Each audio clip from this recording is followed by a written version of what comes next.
Hello दोस्तों, नमस्कार। कैसे हो सभी।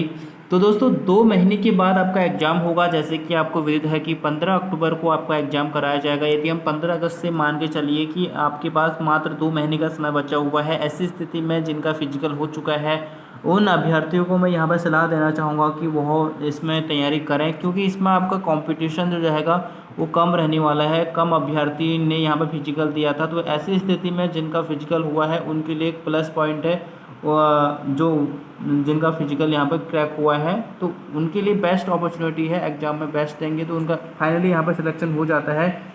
पूरी जानकारी जानेंगे कि आपको तैयारी किस प्रकार से करनी है इन 2 महीनों के अंतराल में, किस सब्जेक्ट पर कितना समय देना है और किस तरह से आपको तैयारी करनी है, पूरी जानकारी। तो सबसे पहले आपको यह बात जान लेनी होगी कि बंदी रक्षक है, इसका वर्क जो होता है कारागार विभाग के अंतर्गत होता है और इसका जो कार्य होगा वो क्या होता है, जेल में जेल वार्डर के रूप में जो वहाँ पे कैदी लोग होते हैं उनकी निगरानी करना, उन्हें खाने की व्यवस्था करवाना, ये सारे काम जो होते हैं बंदी रक्षक के होते हैं। इसकी जो सैलरी है आपको 21,700 स्टार्टिंग सैलरी दी जाती है। 21K से स्टार्ट होती है और 69K तक यानी बेस्ट सैलरी है। ठीक है, तो आप इसके लिए ज़रूर यहाँ पे अपना 100% योगदान दीजिएगा। लेवल 3 के अकॉर्डिंग आपको यहाँ पे सैलरी मिलती है। सबसे पहले हम बात करते हैं कि इसमें फ़ाइट करने वाले कौन होंगे। एज जो क्राइटेरिया रहेगा वो 18 से लेकर 35 तक के जो अभ्यर्थी होंगे इस ग्रुप में जुड़ने वाले हैं, इस भर्ती में जुड़ेंगे। सबसे पहले हम यह जान लेंगे कि इसमें मेल कैंडिडेट्स कितने रहने वाले हैं और फीमेल कैंडिडेट्स कितने रहेंगे। फीमेल की बात करूं तो इसमें 697 फीमेल कैंडिडेट्स ने यहाँ पर शारीरिक दक्षता परीक्षा पास करी है। तो इसमें से कुछ ऐसे अभ्यर्थी भी होंगे जो इस लिखित एग्जाम में भी नहीं पहुँचेंगे। ऐसा तो हो नहीं सकता कि 100% ये पहुँचेंगे। इसी प्रकार से हम बात करते हैं मेल कैंडिडेट्स की, तो इसमें 679 अभ्यर्थी ऐसे हैं जिन्होंने फिजिकल दिया है और फिजिकल में कितने मार्क्स गेन करे हैं वो आपको पता है। ठीक है, फिजिकल में मार्क्स बहुत इम्पोर्टेंट है। यदि आपके मार्क्स इसमें ठीक हैं फिर भी आपको यहाँ पर कड़ी मेहनत करनी है। यदि आपकी यहाँ पे फिजिकल में बहुत कम नंबर है तो ऐसी स्थिति में आपको कड़ी से कड़ी मेहनत करनी पड़ेगी। फ़िलहाल यहाँ पे जो आवेदन है या फिजिकल दिया है जिन अभ्यर्थियों ने बहुत कम है, लेकिन पोस्ट भी कम है। यहाँ पे आपको पूरी जी जान लगानी होंगी। तो सबसे पहले हम पोस्ट की बात कर लेते हैं। पोस्ट में यदि हम मेल की बात करते हैं 214 यहाँ पे मेल कैंडिडेट्स के लिए यहाँ पे पोस्ट रखे गए हैं। ठीक है, जिसमें जनरल कैटेगरी की बात करता हूँ यदि मैं, जनरल कैटेगरी के 113 पद हैं।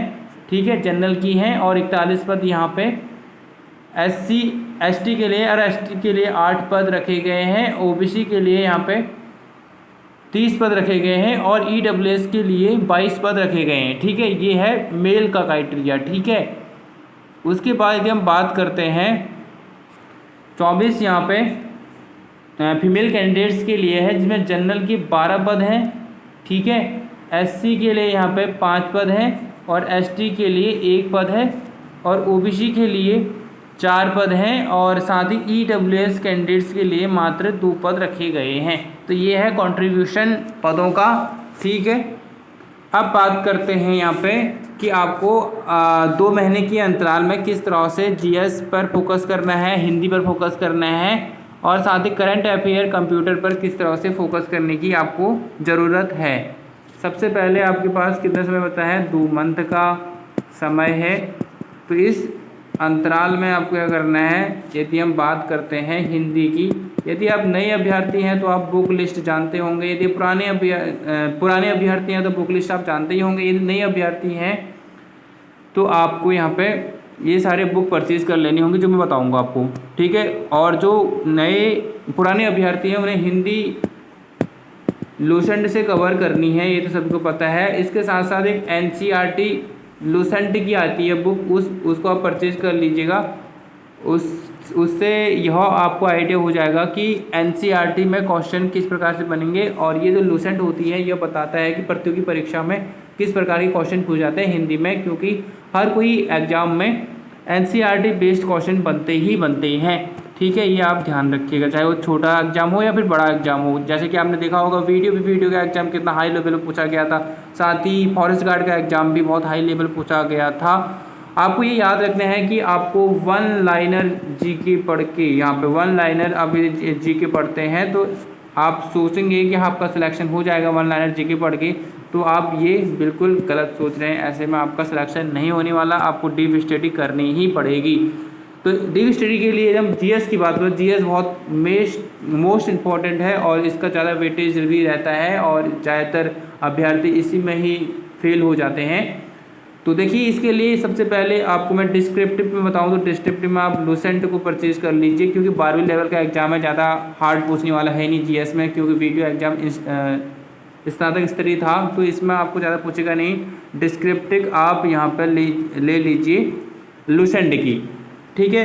लूसेंट डिस्क्रिप्टिव का एक चैप्टर पढ़ोगे, उसके बाद सेकंड बुक आपको परचेज करनी है लूसेंट, ये ऑब्जेक्टिव करनी है, ठीक है। जैसे कि आपने इसका एक चैप्टर पढ़ा, जैसे कि भारत का मैप पढ़ा या फिर जलवायु पढ़ा, भारत की जलवायु की पूरी आपकी डिस्क्रिप्टिव पढ़ ली, उसके बाद आप ऑब्जेक्टिव लूसेंट ऑब्जेक्टिव में लगाना, ठीक है। इस तरह से आपको यहाँ पर तैयारी करनी है जिससे कि आप कभी भी नहीं भूल सकते। उसके बाद आपको पता ही है उत्तराखंड जीएस के लिए आप क्या करोगे, जीएस के लिए आप 3 बुक परचेज तो कर ही लीजिएगा। एक तो परीक्षा वाणी सभी लोग जानते हैं, ठीक है, परीक्षा वाणी परचेज कर लीजिए। उसके बाद विंसर ईयर बुक आपको पढ़ना है, लेटेस्ट वर्जन का विंसर ईयर बुक, ठीक है। उसके बाद इतिहास के लिए, उत्तराखंड इतिहास के लिए आपको अजय भट्ट की बुक परचेज कर लेनी है, अजय भट्ट की बुक परचेज कर लेनी है और इसके नोट्स बना लिए हैं, नोट्स बना के इसकी तैयारी करते रहनी है, ठीक है। उसके बाद आपको क्या करना है, इन सारे टॉपिक को क्लियर करने के बाद आपको यहाँ पर रीजनिंग वाले सेशन पर ज़्यादा फोकस करना है, क्योंकि यूपीएससी रीजनिंग वाले सेशन पर भी बहुत ज़्यादा कमांड बना रहा है, उसमें क्वेश्चन बनते ही हैं रीजनिंग। उसके बाद साथ ही कंप्यूटर के 4-5 क्वेश्चन पूछता जाता है, तो आप लूसेंट कंप्यूटर परचेज कर लें और एक रीजनिंग की लूसेंट ले लें।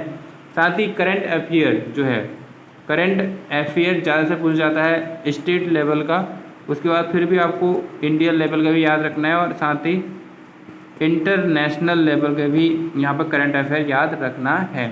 साथ ही आप कुछ इम्पोर्टेंट जीएस जो होती हैं, जनरल जीएस यानी जिसमें साइंस वगैरह भी हो जाता है और इन्वायरमेंट जो होता है पर्यावरण से संबंधित, इको सिस्टम वगैरह, उससे भी आपको परिचित होना है। तो ये सारे आप जो टॉपिक हैं इन पर बहुत ज़्यादा कमांड बनाइएगा, यहाँ से क्वेश्चन बनते ही बनते हैं। तो दोस्तों इस तरह से आप स्ट्रेटजी बनाएं और डेली आपको रूटीन बनाना है। ईच सब्जेक्ट को आपको यहाँ पर कम से कम 1 घंटे का समय देना ही देना है। 2 महीने का समय बचा हुआ है, आपके पास बेस्ट अपॉर्चुनिटी है, इसमें ज़्यादा आपका कंपटीशन होने वाला नहीं है, क्योंकि 600 यदि हम बात करते हैं तो कितने लोग हैं, 1386 लोग टोटल मिला के कितने हैं, 1386 अभ्यर्थी हैं। तो आज की वीडियो में इतना ही, मिलते हैं अगली वीडियो में।